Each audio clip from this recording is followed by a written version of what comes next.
We've stopped fidgeting now. So, hello, welcome to Meanwhile in the Falklands, the podcast from Falkland Islands television. So, hello to everyone who's walking your dog, because we've been putting that in the programme each week, haven't we, Ollie? A little plug there for walking dogs. Yeah. This is the last time you'll see just me and Ollie, because Wednesday this week, Hannah and Catherine get out of quarantine and we should be full back up to speed. Yeah, it's going to be quite interesting with quite a lot more of us. Are we going to be able to cope, though? I think so. I think we've had a nice little routine, and then the dynamics will change again and go for the next. How are you going to period. feel with like two more women in the room? I'll be alright, it'll be fine. Just be rather, it'll be alright, it'll be fine. No, but it'll be fine. It'll be reet. But it'll be interesting though, because when, like so, earlier on when the COVID hit, it was me and Hannah and Tom. Yeah. And then Hannah's gone on holiday. I hope she's had a nice time. And it's been an extraordinary year, hasn't it? Yeah, and then now it'd be nice to have more people and to work on nice little more projects and things. Yeah. So anyway, listener, we're sitting here in the FITV offices at FITV Towers. If you hear a little squeak, it's because Ollie is on a wheelie chair and is swinging himself from side to side. So if you hear squeaks and stuff, that's it. I'm sitting perfectly still. Swivel chairs are my weakness, to be fair, but I don't know. Well, we had a big meeting earlier last week. We had a big meeting on the office at the end of the corridor at Stanley Services, and they've got a really nice wheelie chair in there, which I was considering to nick. Oh yeah. And we could have a plan of action, whereas you distract everyone down the corridor while I just whiz down the corridor on the new. Oh, chair. that'd be okay. Yeah. This is a plan. And then we'll swap it for my chair. My chair can go back. Get rid of the squeaky chair. Don't tell anyone, listener. We've had a massive week this week. Last week. It was just absolutely full on and jam packed, which is why this is not going out on Friday, which is when we normally release a podcast, because we had the single constituency referendum. Yes, what a. Forgot about that. We didn't had write so that down. Many, we've had so many things, haven't we? But me, like I say, we went. I finished Short Mat Bowls playing that, and then I went straight to the town hall. Yes. And we filmed that. So I've done a few elections down here, and so there is a certain formula that it follows. But listener, the count was open at 6:30. Well, 6:20 we were allowed in there, and Ollie's got Short Mat Bowls. So I said, don't worry, nothing's going to happen at that time. So just take your time, and when you come, that. We'll be going from there. The first announcement will be the turnout, I could see. Yeah. But no, they did an announcement to say that they were starting the count, and you weren't there. And I had to do it, and I right proper panicked with all the cameras, because we had the live streaming of the phone, which I couldn't do because I couldn't work it out because I'm old. The phone, the camera. Yeah. I couldn't find my glasses, so that might be out of focus, and it was just right. But we managed to do all right. We managed to get everything together. Yeah. We did the live stream of the final announcement. Yeah, well done. That was your bag. That was not me. Well, team effort, isn't it? And then, like I say, you managed to get pieces to camera as well, live interviews and everything. So. Do you know what? I was looking at some of our rushes, and we're obviously having a conversation as I'm filming something. You and I are having a conversation. You're saying something like, "You could do a live piece to camera. We could live stream it out." And I'm going, no, I don't do well on live. Because I don't know if you've seen this, but on Facebook we live streamed the result, and we got quite a few viewers on that. We got about more than 1,000 views, I think, which is quite good. So for those of you who are not really sure what on earth we're talking about, when you vote here for the members of the Legislative Assembly, which are effectively the members of Parliament down here, there are 5 members that represent the Stanley constituency, and there are 3 members that represent the Camp constituency. And although the Camp constituency only has, I think it's 274 voters, registered voters, it actually sits on like 90% of the island, so they sit on the most geographic thing. I'm using my hands there, by the way, listener, to gesticulate. So the question, and it's been posed roughly about every 10 years, hasn't it? The last one was 2011, prior to that was 2001. Basically saying, do people want a single constituency? So this was a year early then, wasn't it? from its use. But it's always been the same answer. But it's interesting though, because when you look at the results this year, it's been the first time that Stanley have said are in favour of a single constituency. But only just. But exactly, only just. Whereas, and the Camp constituency, it was 84% or something like that last time, but now it's 68%. So it's slowly eroding down, but it's But interesting. the big thing about this is it won't change. It's a constitutional change that has to happen to go for a single constituency, and the constitutional change can't happen unless it's 2/3 of the majority of voters in both constituencies. So in favour of a single constituency in the Stanley constituency was 50 point something or other. It's 50.8, I believe. I mean, we could put the pie charts up. For anybody who's just added them up and going, that doesn't add up to 100%. It's because it goes on the percentage of the voting papers. So we were talking earlier on in the week to somebody who was really not happy about this election, but rather than simply not vote, because your vote, it's going to sound very complicated, but your vote doesn't count if you don't vote. Of course it doesn't. But if you vote and spoil your paper, your vote is counted in the turnout, and it's the percentage of the turnout. I'm right in saying that, am I? Yeah. So it's the percentage of the turnout that. So when you add up on screen, you'll find that it doesn't quite add up. The figures don't quite add up to 100, and that's why. But that's very long-winded, but I knew what I was talking about. But it was quite interesting though, because obviously the MLAs, the Legislative Assembly, were all half split, and then obviously the people have said no to it for this time. So indeed. But other things that have happened last week, well over the weekend really. Sad news. Unfortunately, the Island Games are not going to go ahead. They were due to be in Guernsey, June next year. Yeah, in 2021, Guernsey. So you're our sports correspondent as well as everything else. What's all that about? So unfortunately it was cancelled. So they had the International Island Games Association had an AGM meeting virtually with all the representatives of the islands, and they just had to say because of the COVID-19 pandemic and safety concerns they have to postpone it. And they're working with the Island Games Committee for 2023 in Orkney, and as well as the 2021 Guernsey Island Games to see what they can do, to see whether they can whether it's postponed for a month, for 2 months, for a year, or whether it's totally cancelled. Oh, I see. And that should be released in December time. But like I say, it's all up in the air, speculation. Oh, okay. So it could still go ahead next year, but not. It's very, very, very unlikely. I think it's. Okay. So I had Mike Summers on the phone as soon as the announcement was released, and obviously he was Mike Summers is the chairman of the National Sports Council here in the Falklands. Yeah. Obviously he was quite disappointed, but obviously understood the reasons why, and they're having a meeting on Monday, what day is it today? Monday, they're having Monday the 28th. They're having a meeting today to discuss what's going on, which obviously upset him for all, but you can understand why, with the pandemic and everything that's going on. Yeah, indeed. It would be quite difficult. I know we were talking a few weeks ago to someone, and they were saying about if you chartered a plane and flew it direct to Guernsey, and then you could sort of,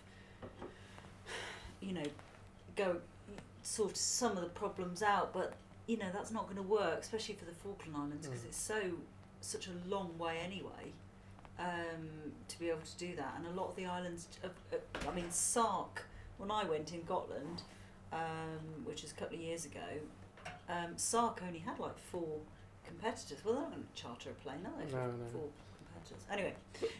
But it's also interesting as well because although it's been cancelled, there are a few sports in the islands that are thinking about going abroad and doing stuff abroad rather than doing the island game. So for a prime example is Short Mat Bowls, the Bowls Association. They're already thinking this is going to Canada. Is this like hot news off the press for our listeners? I don't know. But they're already thinking about going to Canada or something along their lines to go abroad, and it's the right, it's the right thing to do, really.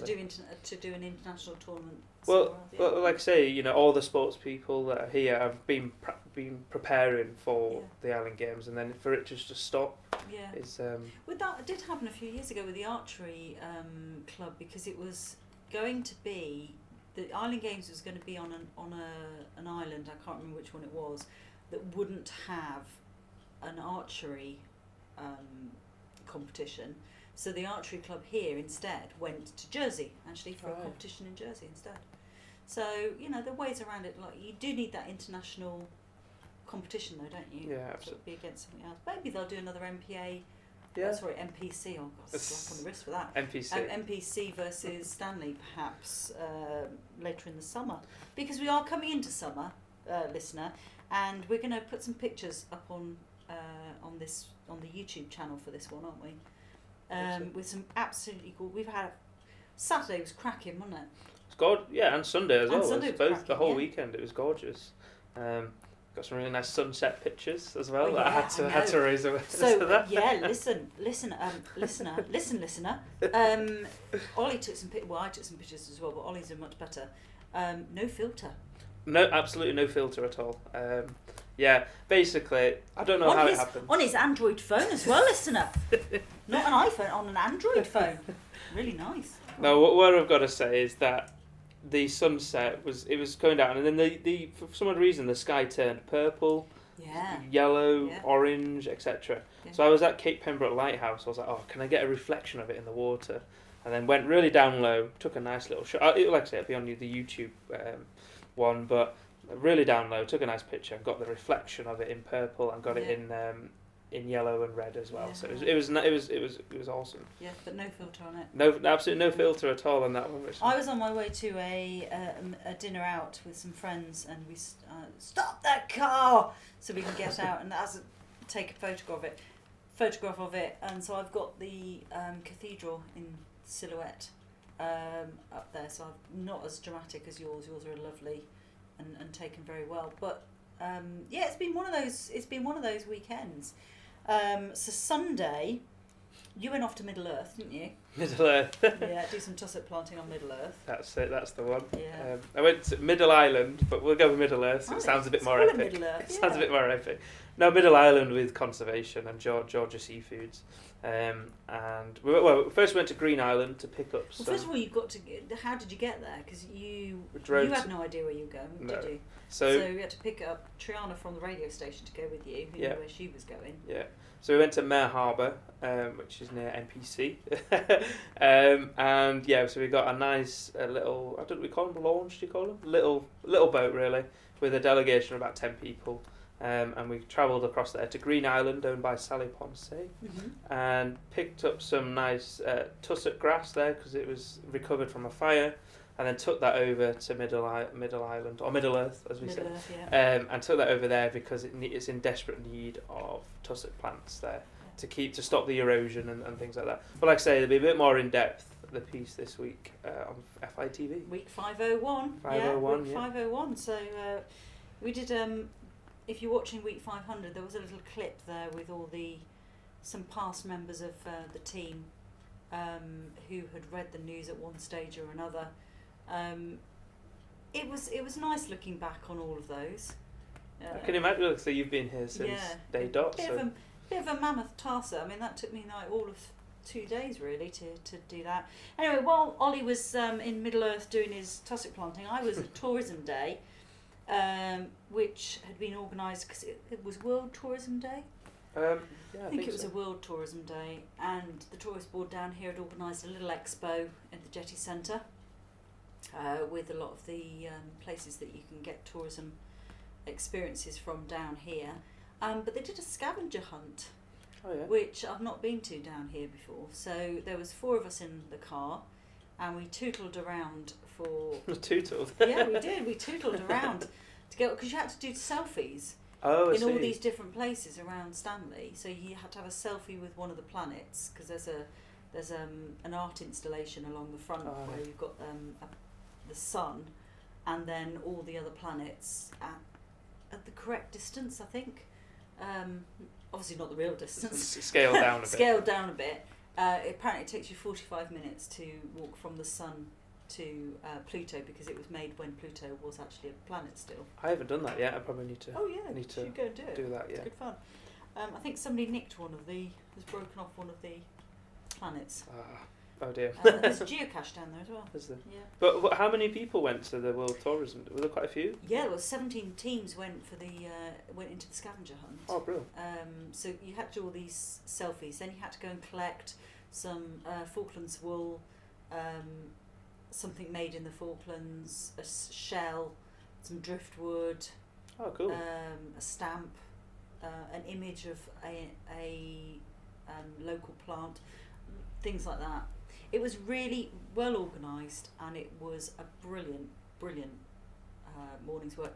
We had to go and get what did we go down to Gypsy Cove for? I can't remember. We went down to Gypsy Cove for something, and turned round and come back, and it was absolutely gorgeous. And you could see one of the minefields. Oh, yeah. And I thought, I better take a photograph of this now, because in a few weeks' time, that's it, it's gone. So I stopped that car and ran out.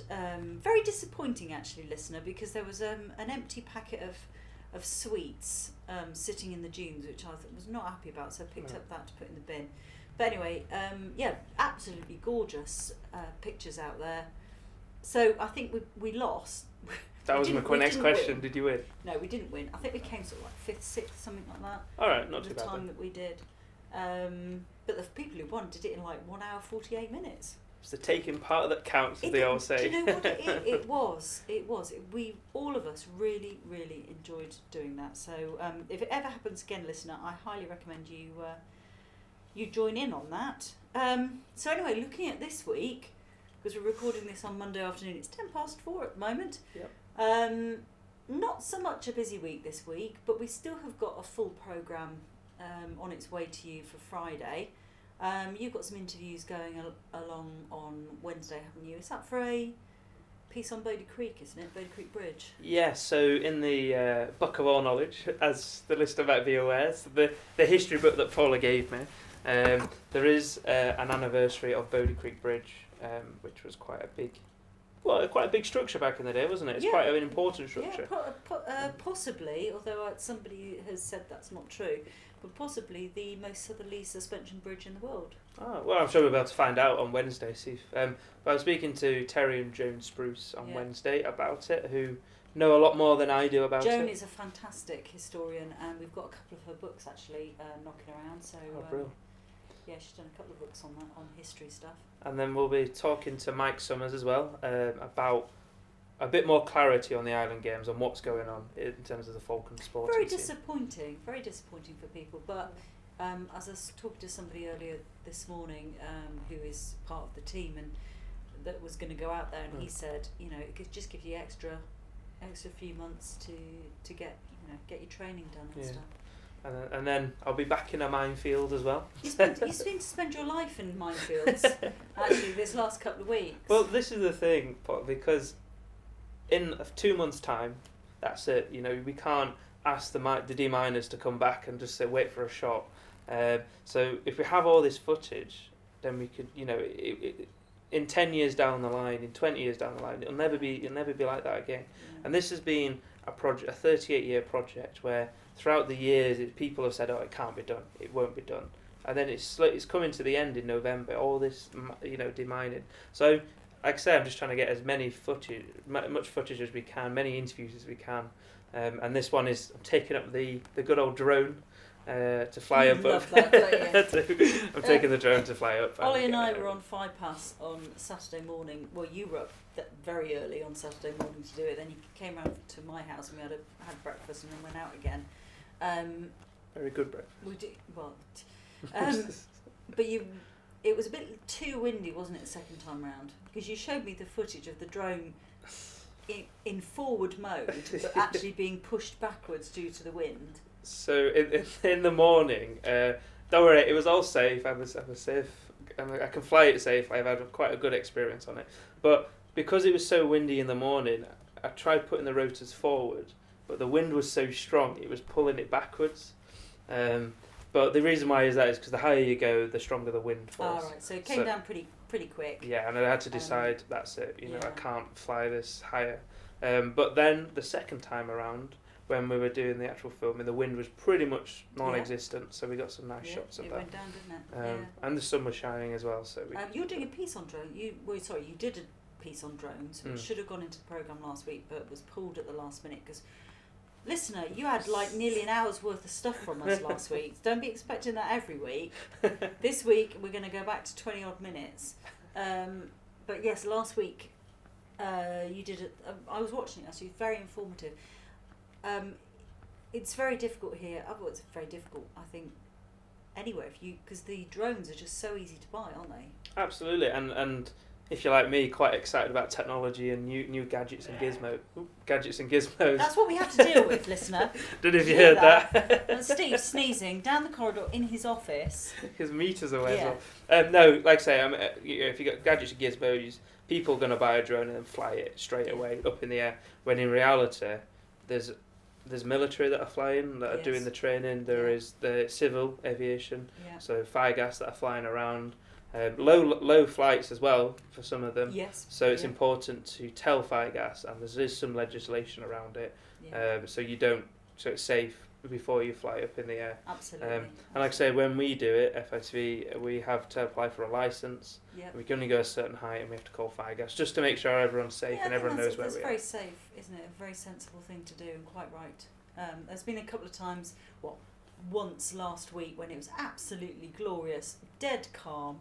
So Ollie very excitedly got ready to do the drone, rang up Fire Gas, and Fire Gas went, "I'm sorry, but where you want to film is where we're going to be doing some flying." Which is fair enough, isn't it? Like, at the end of the day, face, you're so disappointed. But they, like I say, the training, it's for a good cause, isn't it? Yeah. They've got Snow later this week. No drone for that then, I don't think. No, snow on Thursday. Yeah, it's going to be chucking it with snow apparently on Thursday, so that's going to be fun. It's just crazy how it changes from really beautiful, nice, sunny weather to where you can get I think I got a bit of windburn anyway. You got a little bit of windburn. Yep. Yeah. From snowing, pretty cold, pretty nasty. Next weekend, so. Yeah. So beginning of October, folks.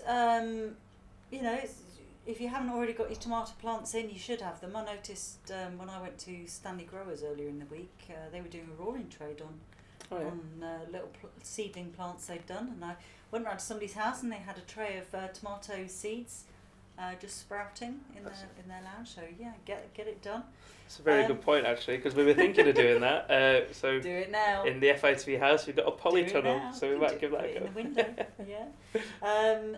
So later on this month, FIODRA will be doing their play Witness for the Prosecution, which is an Agatha Christie play. Absolutely brilliant, can I just say. I've only got a very, very small part in it, but the cast and the directors and everyone involved in it have worked so hard, you can tell. It was supposed to be performed back in April, but due to COVID and everything, it was put back. But they've done a marvellous job, and we've got a rehearsal tomorrow night on Tuesday. We're going to run through the entire thing. It's going to take forever. You got to do it though, haven't you, to make sure. In costume as well. I was saying, take pictures. I have seen an actor has shown me some pictures of it, which is quite good. It looks quite good, quite interesting. But looking forward to that. It's Agatha Christie. It's a really good story and a good play.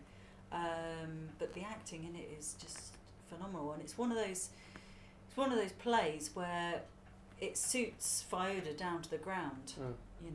Absolutely, because people who just want a small part can have a small part, and if you wanted to start off and just have a non-speaking role, there's some non-speaking roles as well. So are we going to have an exclusive on here then? What part do you play? I play the clerk, actually. I'm the clerk of the court, so I've got very little to say, and I haven't learnt my lines, which I'm feeling really guilty about. I literally look at them don't tell Nancy, because she'll go, that's the director, she'll go spare. But everyone else is, the amount of lines they've got to learn is phenomenal. So luckily I've got to announce the indictment and address the jury. So quite a lot I can actually read off an official looking piece of paper. Brilliant. So that's going to be all right. The judge, Keith, is played by Keith, and he's I mean, he's lucky because he can keep his script on the table and just look at the script. So Look, he's quite good at that, isn't he? Because he's the speaker. he's fantastic. Yeah, he's Speaker of the House. He's got a lovely voice. So he's in the costume there.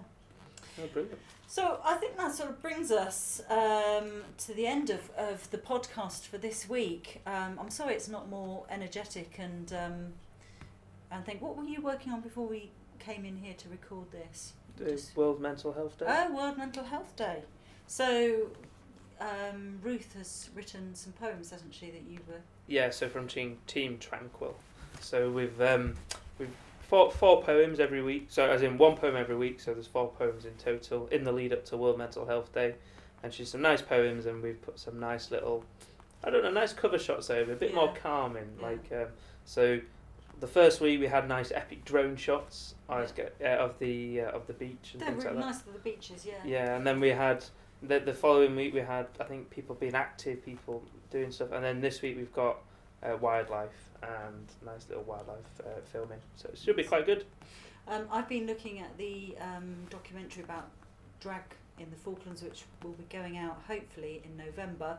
We had a test at the cinema last Friday and it seemed to work, but if anyone's listening to this and has got any hints or tips to get 1080p in and 1080p 1080p 16:9 aspect ratio into scope, then please drop me a line. I'd be most pleased to hear from you. But don't start your email with, well, you should have done this, because that's not going to happen. Say hello first. That's the best. Say hello. Hello. I hope this email finds you well. That's the one, yeah. That's what you need to put in. Yeah, that's the one. Yeah. Anyway, we shall see you next week, folks. Bye. See you later.